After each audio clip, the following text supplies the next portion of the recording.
Breaking news చూస్తున్నాం. కాళేశ్వరం ప్రాజెక్టులోని నిజాలకు కాలమే సమాధానం చెబుతుందంటూ వేదాంత ధోరణిలో కామెంట్స్ చేశారు మాజీ మంత్రి కేటీఆర్. చట్టం, ధర్మం, న్యాయం గెలుస్తుందంటూ వ్యాఖ్యానించారు.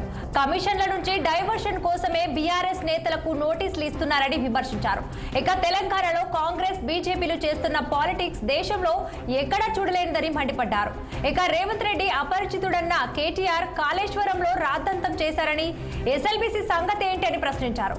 ఇక కమిషన్ల కోసం కక్కుర్తిపడి 8 మందిని బలి చేశారని మండిపడ్డారు.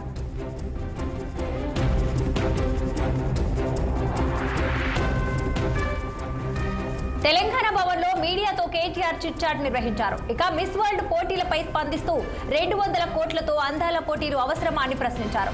ప్రపంచ సుందరాంగులకు కేసీఆర్ కట్టిన ఆనవాళ్లనే చూపించారని కేటీఆర్ గుర్తు చేశారు.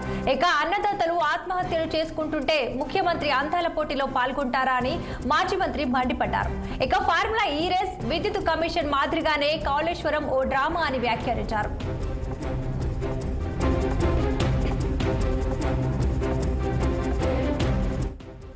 ప్రాజెక్టుపై వేసిన పిటిషన్లను సుప్రీంకోర్టు కొట్టివేసిందన్న కేటీఆర్, కాళేశ్వరం ఇంజనీరింగ్ అద్భుతమని సుప్రీంకోర్టు కితాబిచ్చినట్లు గుర్తు చేశారు.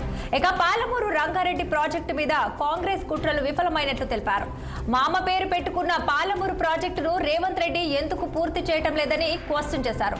ఇక 6 సార్లు అందాల పోటీలకు వెళ్లిన సీఎం గుల్జార్ హౌస్ కు ఒక్కసారి కూడా వెళ్లలేదన్నారు కేటీఆర్. అయిపోయింది.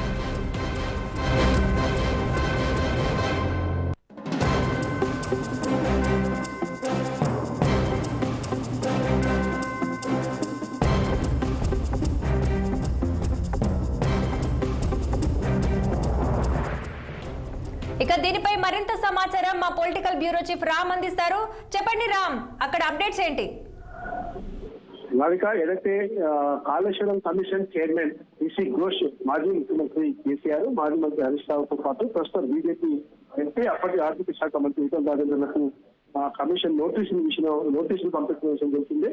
వచ్చే నెల 5, 6, 9 తేదీలో వరుసగా వీళ్ళందరూ కూడా వ్యక్తిగతంగా హాజరు కావాలని చెప్పి నోటీసులు ఇష్యూ చేసిన విషయం తెలిసింది. దీనిపైన బీఆర్ఎస్ పార్టీ రాష్ట్ర ప్రభుత్వ వైఖరిపై తీవ్రస్థాయిలో మండిపడతా ఉంది. ఒకవైపు ఈ నెల 31వ తేదీలోపు విచారణ కమిషన్ గడువు ముగుస్తుండగా ఇప్పటికే నివేదిక సిద్ధమైంది, ప్రభుత్వానికి అందజేయడమే సర్వయంత్ర ఈసీ ఘోష్ కమిషన్ చైర్మన్ అసలు రాజకీయ నాయకులు ఎవరు తిరగట్లేదని చెప్పినప్పుడు మరి తర్వాత ఒక రోజు ముందు అది చెప్తే ఒక రోజు తర్వాత వెంటనే కేసీఆర్ కు, హరీష్ రావు కు, ఈటల రాజేందర్ కు నోటీసు మీద జారీ చేస్తారు. పీసీ ఘోష్ దీనికి సమాధానం చెప్పాలని చెప్పడం జరిగింది. గతంలో పవర్ కమిషన్ కానీ, ఫార్మా ఈ రేస్ కానీ అది ఒక పెద్ద డ్రామాగా నడిపారు. ఇది కూడా కాళేశ్వరం కమిషన్ కూడా ఒక పెద్ద డ్రామా అని చెప్పడం జరిగింది. నిజం నిషేధ మీద తెలుస్తా ఉంది. ఖచ్చితంగా కాంగ్రెస్ పార్టీ ప్రభుత్వం చేస్తున్న అబద్ధాలను ప్రజల్లో ఎండగట్టామని చెప్పడం జరిగింది. తెలంగాణలో బీజేపీ, కాంగ్రెస్ లు చేస్తున్న పాలిటిక్స్ దేశంలో ఎక్కడ లేవని కూడా ఆయన ఎద్దేవా చేయడం జరిగింది. కమిషన్ల కక్కుర్తి కోసమే ఎస్ఎల్బీసీ టన్నెల్లో 8 మందిని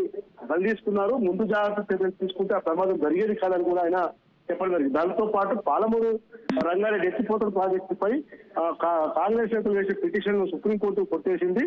ఈ విషయంలో ఇప్పటికైనా కాళేశ్వరం కమిషన్ విషయంలో అదే జరుగుతుంది.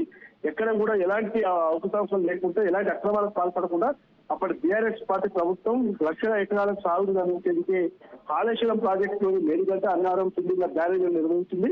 కేవలం 100-200 పియర్లలో ఒక 3 పిల్లర్లు కుంగిపోయి ఉంటే దాన్ని కాళేశ్వరం మొత్తం కుట్టుకోయిందని చెప్పి కాంగ్రెస్ పార్టీ బదనం చేయడం కరెక్ట్ కాదు. కేవలం కేసీఆర్ యొక్క పేరు ఆనవాళ్ళను తెచ్చేస్తామని చెప్పి ముఖ్యమంత్రి రేవంత్ రెడ్డి చెప్తున్నారు. అందులో భాగంగా ఇది కుట్ర అని చెప్తున్నారు. వైపు రాష్ట్రంలో అన్నదాతలు అద్భుతం చేసుకుంటున్నారు. ధాన్యం కొనుగోలు కేంద్రాల్లో ధాన్యం వర్షాలకు పెద్ద కొట్టపోతుంది. ఇవన్నీ పట్టించుకోకుండా 200 కోట్ల రూపాయలతో రాష్ట్రంలో అందాల పోటీలు పెట్టడం అవసరమని కూడా కేసీఆర్ ప్రశ్నించాడు. 6 సార్లు అందాల పోటీకి సీఎం గుల్జార్ హౌస్ ప్రమాదంలో 15 మంది చచ్చిపోతే కేవలం తన నివాసంలో కూర్చొని ఆపరేట్ చేశాడు తప్ప ప్రత్యక్షంగా వెళ్లి బాధితులకు భరోసా ఇవ్వలేని రాష్ట్ర ముఖ్యమంత్రి అసమర్థులని కూడా ఈరోజు కేటీఆర్ మండిపడడం జరిగింది. Radhika, thank you Ram.